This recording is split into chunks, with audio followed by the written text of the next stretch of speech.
सनातन धर्म आपको आंख पर पट्टी बांधना नहीं सिखाता। आंख पर पट्टी बांधकर विश्वास करना बंद करिए, मुझ पर भी मत करिए। मैंने 1 घंटे जितनी बातें कही ना, अब इसका मतलब ये नहीं कि आपने आंख पर पट्टी बांध के लिया और अब इसी को लागू करेंगे। नहीं, घर जाकर सोचिए कि क्या बात हुई, क्या सही है, क्या गलत है, क्या मेरे जीवन पर लागू होता है, नहीं होता है तो उस बात को हटा दिया, जो होता है उसको किया। तभी तो भगवान ने आपको बुद्धि दी है। अगर उनको आपको हर चीज आंख पर पट्टी बांधकर विश्वास करानी होती तो बुद्धि क्यों देते? जो लिखा है बस उसको मान जाओ। पर बुद्धि देने का ही मतलब है कि प्रश्न करो, सच्चाई तक पहुंचो, सही गलत के बीच फर्क समझो। लेकिन अंत में यही कहूंगी, प्रश्न का मतलब यह नहीं कि अपनी मर्यादा भूल जाओ। प्रश्न अर्जुन ने भी किए थे और भगवान से किए थे। आज मैं आपको साधारण लोगों से प्रश्न करने बोली, अर्जुन के सामने भगवान खड़े हैं जिनसे प्रश्न करना बनता ही नहीं है।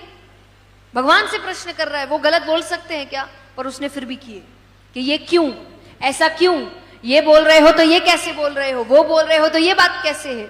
और भगवान ने मुस्कुराकर सबका उत्तर दिया, ये समझाया प्रश्न करना जरूरी है।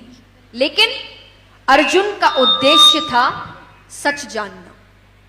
हमारा उद्देश्य होता है सामने वाले को गलत साबित करना। हम प्रश्न कर रहे हैं ये बोल के कि अभी इसको गलत साबित करता हूं, अभी कहते ये गलत है। अब उससे क्या होगा?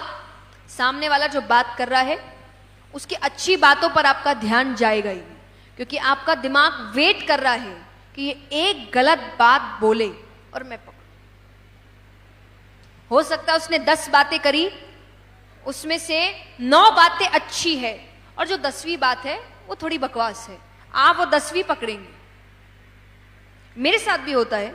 अब मान लीजिए हम फॉर एग्जाम्पल अभी ये पूरा सेशन हुआ, आपको मेरी बातें अच्छी लगी। अब इसमें से जब ये कहीं पर डलेगा, उसमें से एक व्यक्ति होगा जो ये कह रहा होगा कि आप आध्यात्म सिखा रहे हैं पर आपने एप्पल वॉच पहनी है।